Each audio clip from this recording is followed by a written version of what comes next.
Você entomologista, profissional do agro ou produtor rural que está me escutando agora. Você já parou para pensar por que alguns insetos têm tanta resistência a químicos ou a algum tipo de aplicação que talvez a resposta esteja no microbioma desse inseto, ou seja, nos micro-organismos que estão dentro desse inseto, que podem estar ajudando ele ali. Já parou para pensar? Olá, sejam bem-vindos a mais um episódio do BioAgrotech, seu podcast que descomplica o mundo dos produtos biológicos na agricultura.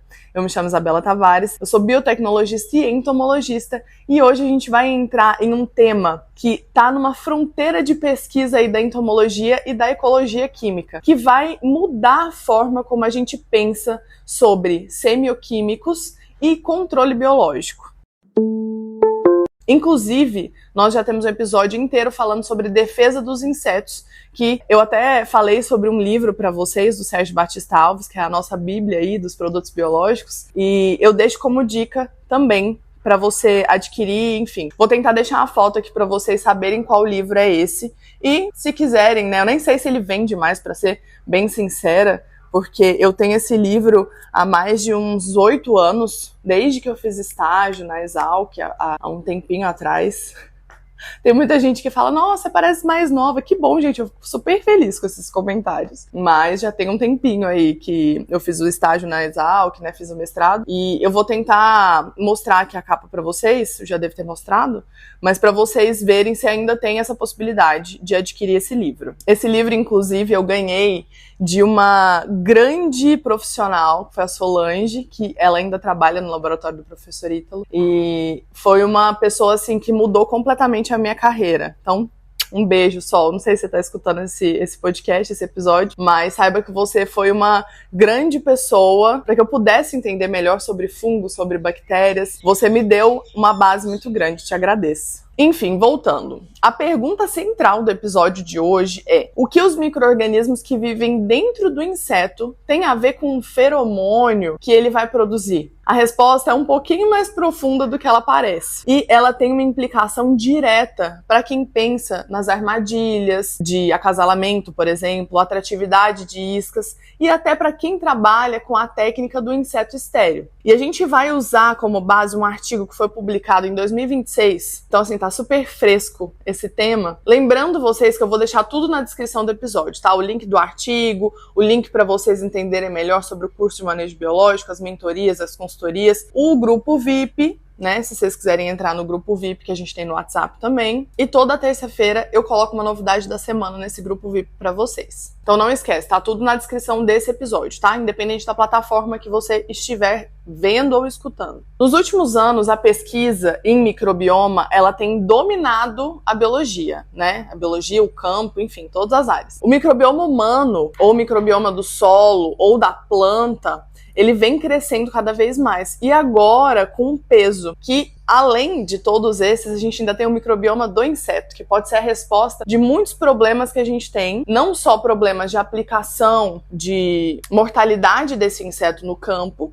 mas também como é que esse microbioma, esses micro-organismos que estão ali dentro desse inseto vão ajudar ele a sobreviver num ambiente totalmente inóspito, cheio de produto químico que pode matar ele, ou as condições que não são as melhores, mas ainda assim ele está ali proliferando. Caso vocês não saibam, o inseto ele tem comunidades microbianas no intestino, na cutícula, nas fezes e no substrato em que eles vivem. E durante muito tempo, a gente assumiu que esses micro-organismos, eles eram passageiros, né? Eles eram tolerados pelo inseto, mas sem uma função central no comportamento desse inseto. Mas a visão que a gente está tendo agora com o avanço, né, das tecnologias é que isso é totalmente diferente do que a gente pensava. As pesquisas, elas vão observando e sintetizando, e tem esse review, né, que eu vou deixar o link para vocês aqui, foi publicado na Pest Management Science. E ela mostra que os micro-organismos, eles estão associados a insetos e eles podem produzir diretamente compostos voláteis que o inseto usa para se comunicar, fornecer precursores para a síntese de feromônios do próprio inseto e alterar a sensibilidade olfativa desse inseto, mudando a percepção dos sinais do ambiente. Olha isso. E também pode influenciar na dieta, no estágio de desenvolvimento e até no ambiente que esse inseto tá. Então, gente, os micro-organismos do inseto são iguais os nossos micro-organismos do ser humano. Todo mundo fala aí que o intestino é o segundo estômago, porque tem um monte de micro-organismo lá dentro que faz uma modificação. Tem gente que quando deixa de comer fica estressado, fica bravo. Então, os micro-organismos do inseto também podem modificar todo o seu ambiente. Olha isso, que loucura. E até mesmo a gente vai entender que a comunicação química entre insetos pode partir desse microbioma. Por isso, gente, que o químico muitas vezes não consegue combater sozinho. E o biológico na lavoura é um suporte, é um pilar do manejo integrado de pragas para a gente combater essa praga com vários tipos de mecanismos diferentes. É a mesma coisa você contratar um pedreiro para fazer uma obra na sua casa e ele foi sozinho. Ele vai demorar muito mais tempo e às vezes não vai conseguir. Por quê? Porque ele vai precisar de outras pessoas para ajudar, ele vai precisar de outras cabeças pensantes ali. O MIP é da mesma forma, a gente precisa de vários pilares juntos para resolver um problema. O controle químico, cultural, biológico, as bases, que é a amostragem, avaliação do nível de controle. Enfim, a gente tem um episódio também inteiro sobre isso, volta aí para escutar. Essa revisão, que foi publicada agora em 2026, ela vai organizar a influência do microbioma na comunicação química dos insetos em 4 rotas principais. E eu vou falar de cada uma delas para vocês. A primeira rota é a produção direta de compostos voláteis, que os micro-organismos eles vão produzir naturalmente, né? Uma gama enorme de compostos aí orgânicos, álcoois,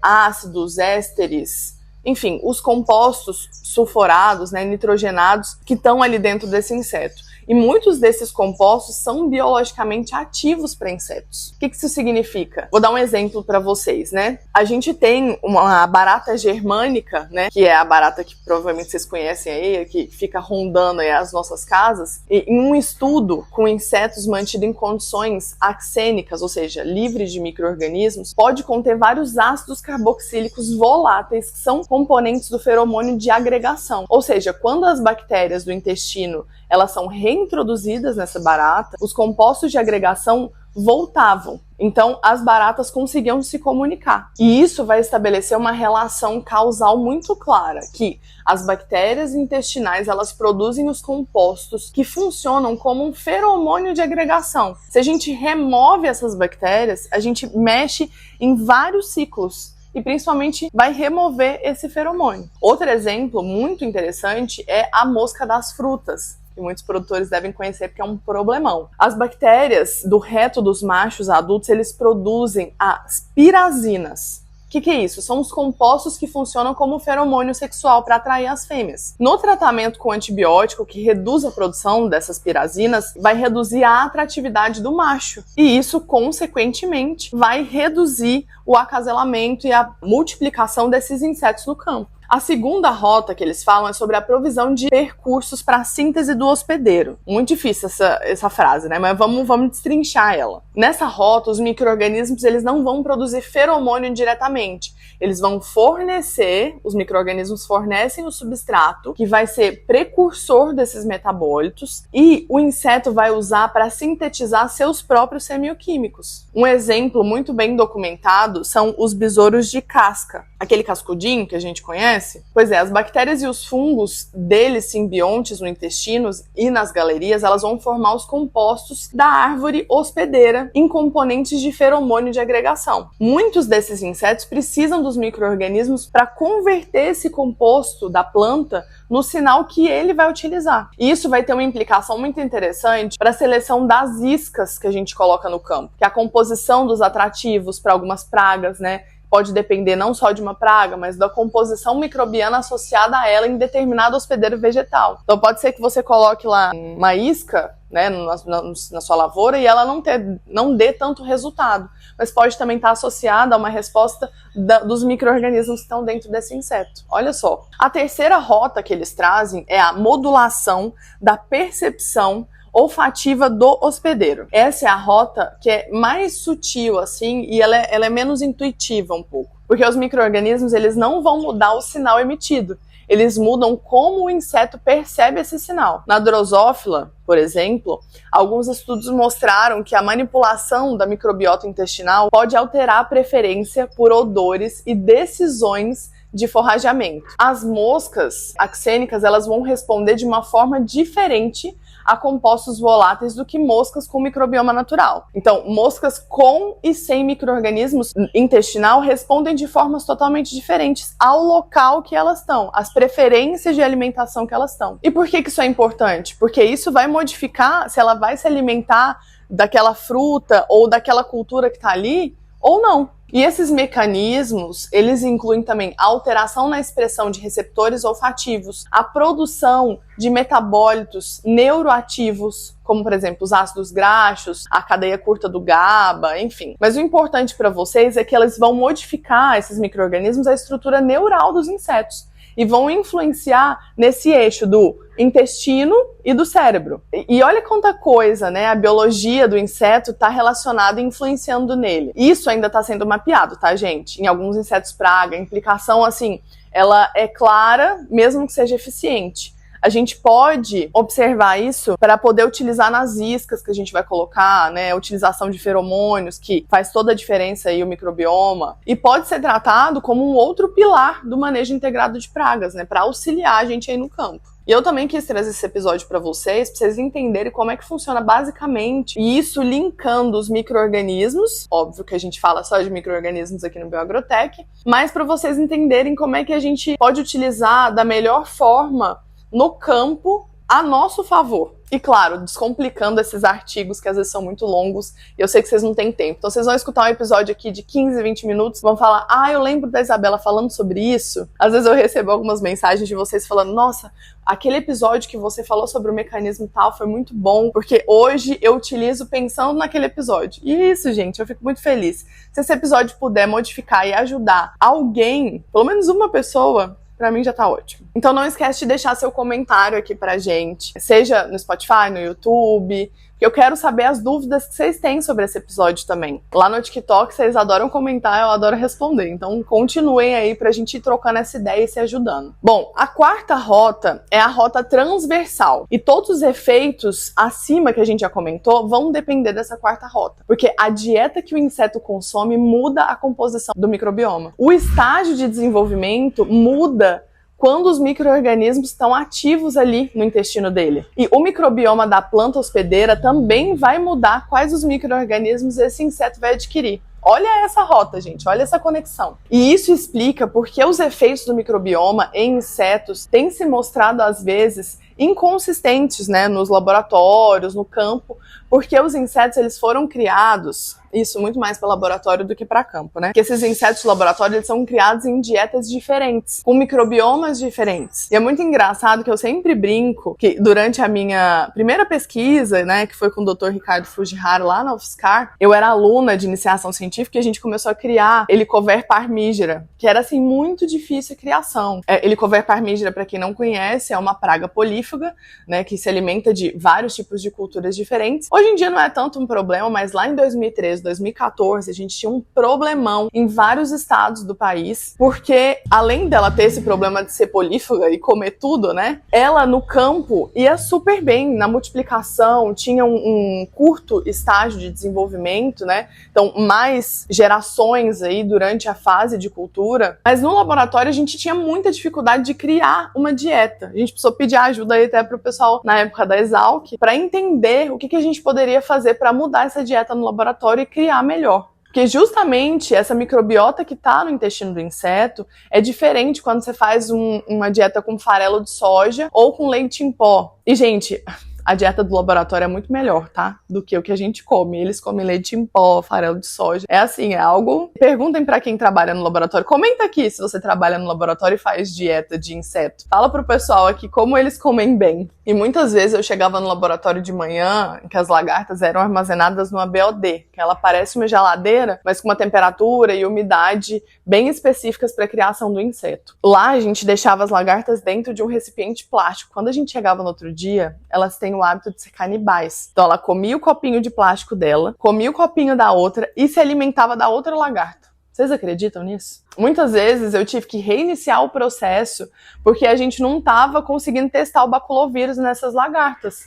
Que inclusive o baculovírus foi a grande virada para poder controlar ela no campo. Esse baculovírus ele veio da Austrália, porque eles tiveram muito problema na Austrália, e ele veio para o Brasil como uma fase, como ela estava em quarentena, ele estava numa fase ainda de teste aqui, mas foi utilizado, porque a gente sabia que estava um resultado positivo, e aí sim a gente conseguiu controlar a Helicobacter no campo. Tinha gente que, se você é produtor aí, né, você vai lembrar, que pegava essas lagartas com vírus, batia no liquidificador, coava e aplicava novamente. Porque o vírus, ele só se multiplica dentro de um organismo vivo. Olha que loucura. Aí você pode estar se perguntando, né? Que lá no início eu falei sobre feromônios e tudo. Aí você fala, Isabela, mas como é que eu utilizo esses feromônios de uma forma mais prática, no manejo integrado de pragas aqui na minha lavoura? Então, beleza. Vamos entrar na dica da semana. Já pega seu papel e caneta aí, ou seu bloco de notas e anota. Primeiro, o desenvolvimento de iscas fermentativas mais eficientes. A gente tem um exemplo da mosca das frutas que eu comentei com vocês, que são essas iscas baseadas na fermentação de levedura, de bactérias, que vão superar essas iscas sintéticas que às vezes a gente tem no campo. Porque os voláteis produzidos biologicamente pela fermentação podem mimetizar de uma forma mais fácil esse substrato natural que está ali e que a praga vai utilizar para se localizar o ambiente, né, o alimento que ele vai comer. Segundo, o inseto estéreo e o microbioma. A técnica do inseto estéreo, utilizada em machos aí para esterilização e radiação, né, de raios gama, de raio-x, são utilizadas para competir com machos selvagens. Um problema conhecido desses machos irradiados, eles têm uma competitividade mais reduzida. Então, as fêmeas não escolhem muito eles para acasalar. E parte dessa redução pode estar ligada a essas alterações no microbioma, induzidas aí pela radiação, principalmente. Algumas pesquisas, elas estão investigando se a suplementação do microbioma pode restaurar essa expressão do feromônio e deixar esse macho mais atrativo para o acasalamento. Inclusive, uma curiosidade para vocês que eu conheço, quando eu fazia estágio lá na Exalc, ali do lado tem o SENA, né, que é o Centro de Energia Nuclear na Agricultura. Vocês já ouviram falar? Eles fizeram uma pesquisa super importante com a Aedes aegypti, na época que eu tava lá, que eles foram tratados com a radiação para deixar eles mais férteis, né, para poder acasalar com essa fêmea e não ter uma prole muito bem sucedida, né, não ter prole, na verdade. E esse foi o grande ponto da radiação desses insetos. Mas eu acredito que, não sei, depende da sua região. Se você está em São Paulo escutando, provavelmente você já ouviu falar nesse inseto estéreo, né? Essa técnica do inseto estéreo. A terceira dica, o potencial de bioinseticidas via perturbação do microbiana. Se o feromônio de agregação de uma praga depende das bactérias intestinais específicas, o que acontece se a gente introduzir um agente que vai perturbar esse microbioma? A praga, ela vai perder a capacidade de sinalizar e agregar? Esse é um campo que ainda está sendo desenvolvido pelas pesquisas. Mas, nesse artigo, que a gente usou como base hoje, ele aponta como uma das fronteiras mais promissoras da pesquisa para o controle de insetos. Que às vezes é a gente utilizar uma bactéria ou um fungo para matar o micro-organismo que está dentro do inseto, e não só o inseto em si. O quarto, repelentes derivados de micro-organismos. Algumas bactérias do gênero Xenorhabdus, especialmente as fabiclavinas, tem mostrado a sua atividade repelente contra mosquitos, superando aí alguns produtos convencionais, né, que a gente tem hoje em dia, mas também tem no campo. A geosmina é um composto, por exemplo, da Streptomyces e outras bactérias do solo, que vai ajudar a gente também ao controle de Drosophila, via receptor olfativo especializado. Isso indica que o micro-organismo ele vai reservar esses quimioatrativos e quimiorrepelentes que ainda são um pouco explorados, né, pessoal? A gente quase não ouve falar sobre isso. Inclusive, a gente tem esse episódio que fala sobre a geosmina, a bactéria Streptomyces, falando da sua qualidade do solo com a relação do cheiro de chuva. Então, se eu fosse você, eu voltava aí para escutar, para entender melhor. E isso pode estar totalmente relacionado com a microbiota desse inseto. Tem muito mais redes para a gente conseguir conectar ainda dos micro-organismos. Bom, espero que vocês tenham gostado desse episódio. Compartilha com aquele profissional do agro, com aquele produtor que quer entender melhor sobre o microbioma dos insetos, ou teve problema na aplicação, tentou de tudo e não sabe o que está acontecendo. Essa pode ser uma resposta para ele. Se você trabalha na pesquisa, conta aqui as novidades pra gente. Eu gosto muito desse episódio porque a gente troca, né, quando eu trago algum artigo e sempre alguém comenta sobre isso. Bom, vejo vocês semana que vem, quarta, às 6 da manhã, para um novo episódio com muito mais novidade pra você. Até mais.